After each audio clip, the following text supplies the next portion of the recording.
서지 않는 자를 돕지 않는다라는 얘기를 월터스라는 사람이 있습니다. 사람이 어떤 일을 실패하고 절망과 좌절 속에 하나님께 부르짖으며 믿음으로 기도하면 하나님은 반드시 그 기도를 들어주신다는 경험에서 나온 일입니다. 성경을 읽으면서 한 가지 깨닫는 사실이 있는데요. 하나님은 모든 인간에게 아름다운 계획을 가지고 계신다라는 사실입니다. 그렇게도 유감스럽게 사람이 하나님의 계획을 모르거나 알고도 따르지 않으면 실패하죠. 어떤 사람의 삶이 실패해 엉망진창이 되어버렸다면 그것은 하나님의 잘못이 아니라 분명히 그 사람 잘못입니다. 삶에 실패한 대부분의 사람들은 하나님의 계획을 따르지 않았거나 그 계획이 이루어지기를 기대조차 하지 않았거나 자신이 소유한 모든 시간이나 재물이나 재능이나 기회를 하나님 앞에 맡기지 않았기 때문입니다. 그래서 기도는 사태를 바꾼다라는 말이 있지요. 비록 어떤 일에 실패했으나 하나님께 믿음으로 기도하면 하나님은 반드시 그 기도를 들으시고 성공으로 응답해 주신다는 믿음을 갖는 성도가 오늘 여러분들 다 되시기를 간절히 축원합니다. 아멘. 예수님께서 제자들에게 천국은 있다. 그러니 이별을 슬퍼하거나 근심하지 말라. 나는 길이요 진리요 생명이다. 나를 통해서만 천국에 올 수 있다 말씀하셨는데 미련한 제자들 이들은 그 말씀을 믿지 못했지요. 어디 이게 예수님의 12제자들만의 문제인가요? 지금 성도 여러분들 중에 과연 몇 분이나 그 말씀을 믿고 천국 갈 준비를 하고 계시는지요? 왜 이런 유감스러운 일이 생기는 걸까요? 그 이유는 주님과 하나님을 모르기 때문이고 천국에 대해서도 모르기 때문입니다. 10절에서 너희가 나를 알았더라면 내 아버지도 알았으리로다. 이제부터는 너희가 그를 알았고 또 보았느니라. 무슨 말씀입니까? 예수님과 하나님은 동일한 분이시고 예수님을 아는 게 하나님을 아는 거라는 말씀이죠. 예수님을 보는 게 하나님을 보는 거라는 말씀입니다. 제자들은 예수님과 무려 3년을 동고동락했습니다. 그들은 지금 자신들의 눈으로 예수님을 보고 있지요. 그런데도 예수님이 누군지 하나님이 어떤 분인지를 모르다니 답답할 노릇입니다. 그런데 지금 제자들만 답답한 인간들이라 탓할 게 아닙니다. 오늘 우리는 어떤가요? 예수님을 믿기로 따른 지가 3년밖에 여러분 안 되셨나요? 아마 이 중에 몇 분을 제외하고는 대부분이 5년, 10년, 20년, 30년 평생을 믿은 분들입니다. 그런데도 아직 예수님이 누군지, 하나님이 어떤 분이신지, 천국이 뭐고 어디에 있는지조차도 확신하지 못하고 교회를 그냥 왔다 갔다 하는 분들이 있다면 큰일이죠. 하나님을 믿고 알아야 합니다. 얼마 전에 신문에 보니까요, 서강대 대학원 교수인 분이 예수님의 동정녀 탄생에 대해서 또 성경에 나오는 모든 기적에 대해서 이렇게 얘기합니다. 기독교인들은 어리석다. 어떻게 동정녀 탄생이 가능하냐? 그걸 과학적이라고 믿냐? 동정녀 탄생을 주장하는 종교는 기독교밖에 없다. 그건 하나의 상징이다. 의미다. 사건이 아니다. 이런 내용을 중앙일보 한 반쪽을 하루에 썼습니다. 뭐 처음 듣는 얘기는 아닙니다. 그런 주장을 하는 신학자들도 많고요. 그런데 저는 그분의 양력을 보니까 신부님은 아닌데 하버드 대학에서 박사과정을 공부하는 비교 종교학 학자라 있더라고요. 뭐 새삼스러운 얘기도 아니지만 참 그분이 예수님이 누군지, 하나님에 대해서 믿음 이 사람이 있는지, 아니면 그저 성경을 비교 종교학 하고자 기독교뿐만 아니라 세상의 모든 종교를 똑같은 선상에 놓고 뜯어고치고 파헤치고 비교하고 분석하고 해서 종교에 대해서 연구하는 사람다운 얘기를 하고 있더라고요. 이분은 학자로서 실력은 있을지 몰라도 믿음은 눈꼽만치도 없는 사람이다 라고 생각하니 그가 신문에 써놓은 그 기사가 걱정스럽지만 그러나 아무 걱정이 되지 않더라고요. 호세아 6장 3절에 보면요. 그러므로 우리가 여호와를 알자, 힘써 여호와를 알자. 그의 나타나시는 새벽빛같이 어김없나니 비와 같이 땅을 적시는 늦은 비와 같이 우리에게 임하시리라 말씀이 있습니다. 우리는 하나님을 알아야 돼요. 어떻게 알 수 있나요? 믿음으로 알 수 있지요. 하나님을 아는 방법은 두 가지입니다. 지식으로 아는 방법과 믿음으로 아는 방법. 주님을 아는 방법도 마음속에 주를 영접해야 주님을 믿고 알 수 있지. 주님을 영접하지 않는 자세로 예수님을 알 수가 없습니다. 우리와 주님과 하나님이 하나가 되어야죠. 너희가 내 안에 거하고 내 마음이 너희 안에 거하면 무엇이든지 원하는 대로 구하라. 그러면 이루리라. 요한복음 15장 10절 말씀입니다. 남편과 아내가 한 몸이 되어 서로 아는 것처럼 주님과 성도가 한 몸이 되어 주님을 비로 알 수 있다는 거지요. 주님과 한 몸이면 주일에 주님이 교회에 오시면 우리도 따라가야지요. 주님이 일터로 가시면 함께 따라가야 합니다. 주님과 한 몸이 되어가 같이 사는 성도가 그제서야 주를 안다 할 수 있는 겁니다. 자, 예수님이 너희가 나를 알았다면 내 아버지도 알았으리라. 오늘 7절에 말씀하신 빌립이 내뜸하는 말이 주여 아버지를 우리에게 보여주옵소서. 그러면 족하겠나이다. 세상 사람 말로 가만히 있으면 중간이라도 갈걸. 빌립은 대뜸 나서는 바람에 예수님에게 꾸지람이 나갑니다. 그런데 이 빌립만이 문제가 아니라 12제자 모두, 오늘 우리 모두의 문제이기도 하지요. 빡하게 계신 예수님이 빌립아, 내가 이렇게 너희와 오래 있을 때 내가 나를 알지 못하느냐? 나를 본 자는 아버지를 보았거늘 어째서 아버지를 보이라 하느냐? 내가 아버지 안에 거하고 아버지가 내 안에 계신 걸 내가 믿지 아니하느냐? 내가 너희에게 이르는 말이 스스로 하는 것이 아니라 아버지께서 내 안에 계셔서 그의 일을 하시는 것이라. 내가 아버지 안에 거하고 아버지께서 내 안에 계심을 믿으라. 그렇지 못하겠거든 행하는 그 일을 말미암아 나를 믿으라. 요한복음 14장 9절에서 11절까지 말씀이죠. 이 말씀에 대한 긴 설명이 필요 없습니다. 핵심은 한 가지입니다. 뭘까요? 믿음. 빌립을 비롯한 제자들에게 믿음이 없었다는 겁니다. 열심은 있었고 충성은 있었지만 오늘 우리에게도 믿음이 없기에 문제가 생기는 겁니다. 앞에 인용한 예수님의 말씀에서 중요한 말씀은 내가 믿지 않느냐? 아버지께서 내 안에 계심을 믿으라. 행하는 그 일로 인해 나를 믿으라. 왜 믿지 않느냐? 나를 믿으라. 믿음에 대해 예수님이 계속 반복하십니다. 예나 지금이나 문제는 믿음입니다. 믿는다는 자에게는 믿는다는 우리 기독교인들에게 믿음이 도대체 없다는 게 문제지요. 저와 여러분을 아는 사람들이 우리를 뭐라고 부를까요? 믿는 자, 예수 믿는 자. 그런데 예수 믿는다는 우리에게 예수님에 대한 믿음이 하나도 없다면 얼마나 창피한 일입니까?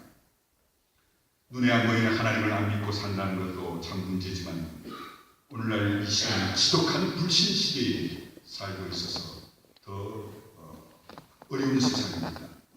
이웃이 이웃을 믿지 못하고 고객이 상인을 못 믿고 자식이 부모가 자식을 못 믿는 세상, 아내가 남편을 못 믿고 남편이 아내를 못 믿는 세상, 제자가 스승을 못 믿고 스승이 제자를 못 믿는, 교인이 목사를 못 믿고 목사가 교인을 못 믿는 세상, 이런 지독한 불신 시대에 우리들이 살고 있습니다. 그런 이 시대 사람들이 하나님과 주님을 제대로 믿을 수 있다 얘기할 수 있을까요? 그래서 예수님은 인자가 올 때 세상에서 믿음을 보겠느냐 탄식하십니다. 세상이 살기 어려울수록요 우리 성도들은 믿음을 가져야 합니다. 믿음이 없이는 아무것도 못합니다.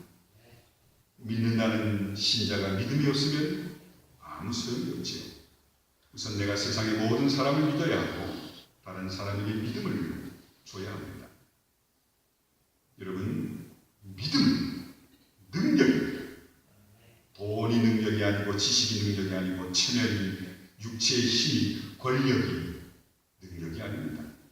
하나님을 믿는 믿음이 우리의 삶의 능력임을 다시 한번 깨달으시길 축원합니다. 요한복음 14장 12절에 내가 진실로 진실로 너희에게 이르노니 나를 믿는 자는 내가 하는 일을 그도 할 것이요 또한 그보다 큰 일도 하리니 이는 내가 아버지께로 갑니다. 예수님을 믿는 사람은요 예수님이 하신 일을 하고 예수님이 하신 일보다 더 큰 일을 한다고 하셨어요. 그러니 오늘 우리에게 예수님의 능력, 권세, 그 믿음의 열매가 나타나지 못하는 원인이 뭡니까? 믿음이 없다는 증거입니다. 우리가 꼭 알아야 할 일이 있습니다. 예수님이 이 세상에 오셔서 하신 일이 뭡니까?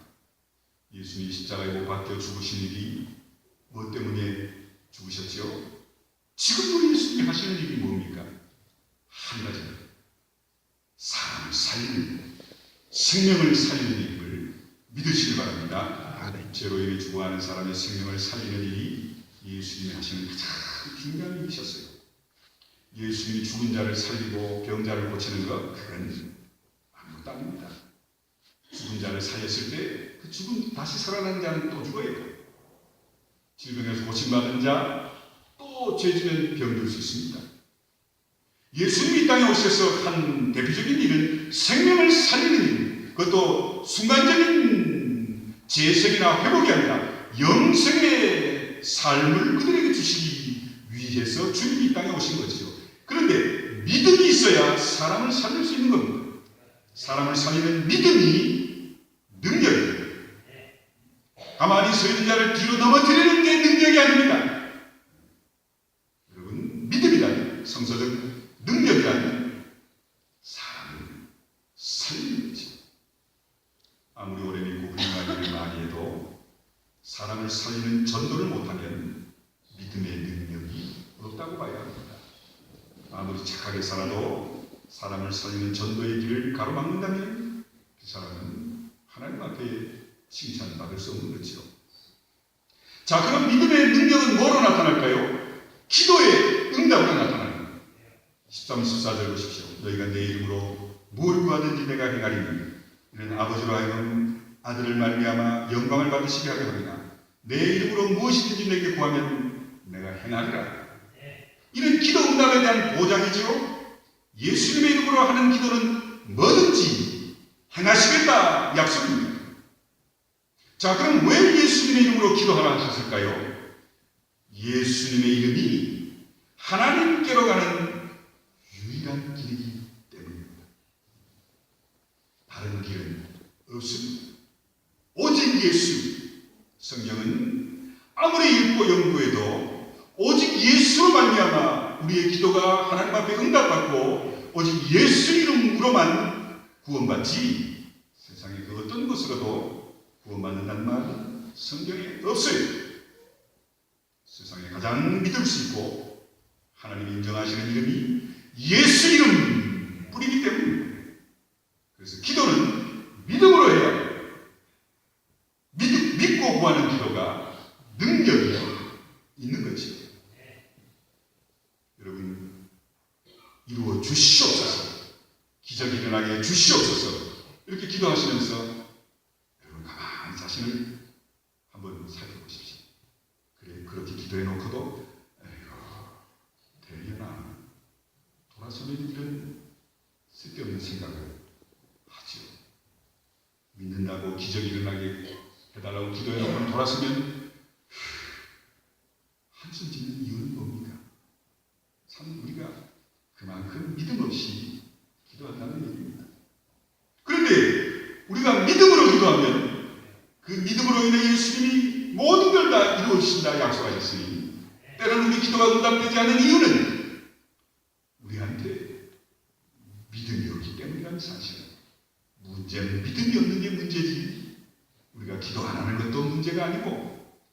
적게 하는 것도 문제가 아니고 믿음이 없는 게 오늘 우리의 기도와 신앙생활의 문제라는 겁니다.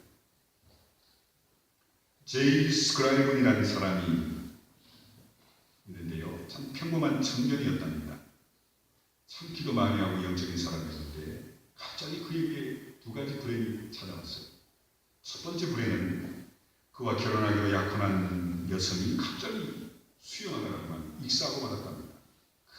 큰 슬픔과 실망으로 그는 고통하다가 그 고통을 이기기 위해 캐나다로 이민가 기도와 성경 연구 또 캐나다의 헐벗은 자, 가난한 자, 외로운 자들을 돌보면서 그 여성의 죽음에 대해서 슬퍼했답니다. 근데 두 번째 불행이 연이어 찾아왔는데 하나뿐인 어머니가 중병에 걸려 자리에 눕게 되었답니다.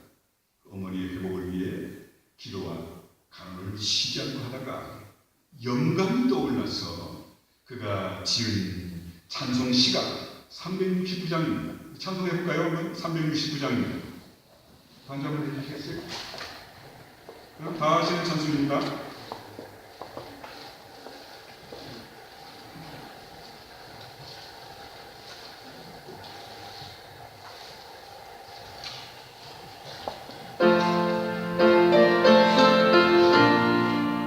찬송에도 능력과 역사를 보여주시면서 함께 찬양합니다.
찬송을 작사한 이 청년이요, 이 찬양을 작사하고 부른지 일주일이 못 되었어요.